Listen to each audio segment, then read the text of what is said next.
எனக்கு ரொம்ப நாள் ஒரு சந்தேகம் தமிழ்நாட்டு மக்கள் மேலே. காசுக்கு சோளம் போயிடுவாங்களோ அப்படின்ற ஒரு சந்தேகம். ஏன்னா வரலாறுலாம் எடுத்து பார்க்கும்போது திடீர்னு மாறிக்கிறாங்க. அந்த தமிழ்நாட்டு மக்கள் நல்லவங்களா கெட்டவங்களா அப்படின்ற ஒரு சந்தேகம் வந்துடுது. அடிக்கொருக்க மாறிடுறாங்க.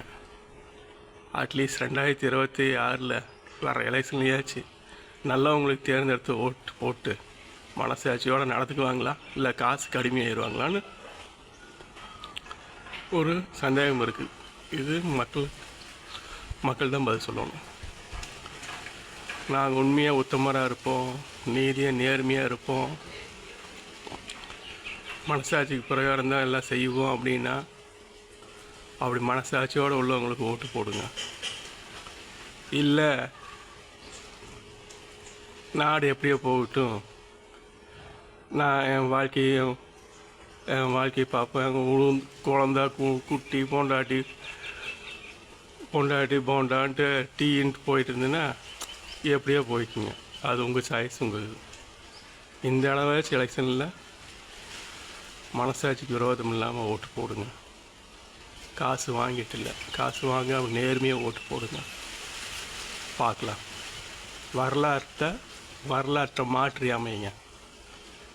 இது ஒரு அரிய வாய்ப்பாக இருக்குது. நல்லவங்க எப்பாவது தான் பிறப்பாங்க, எப்பாவது தான் பூமியில் நிலைப்பாங்க.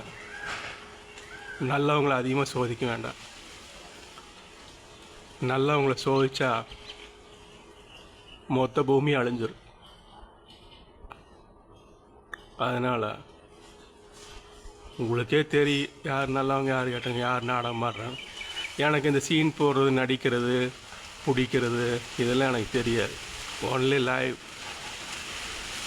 எவனுக்கும் பயப்பட மாட்டேன், மனசாட்சிக்கு மட்டும்தான் பயப்படுவேன். என் மனசுக்கு பட்டதான் சொல்கிறேன். தமிழ்நாட்டு மக்கள் நேர்மையானவங்களா, உண்மையானவங்களா, ஆக்கப்பூர்வமாக முழு மனசோட ஓட்டு போடணும். அது நல்லவங்களுக்காக இருக்கும் நம்புகிறேன். இதுவரைக்கும் கடந்த காலம் எப்படியா இருந்துட்டு போகுது. பிறக்கிறது விடியலாக இருக்கும், புது விடியலாக இருக்கும், மனசாட்சி கட்டுப்பட்டவங்களாக இருக்கும். அப்படி ஒருத்தர் இருந்தாங்கன்னா நிச்சயமாக ஓட்டு போடுங்க.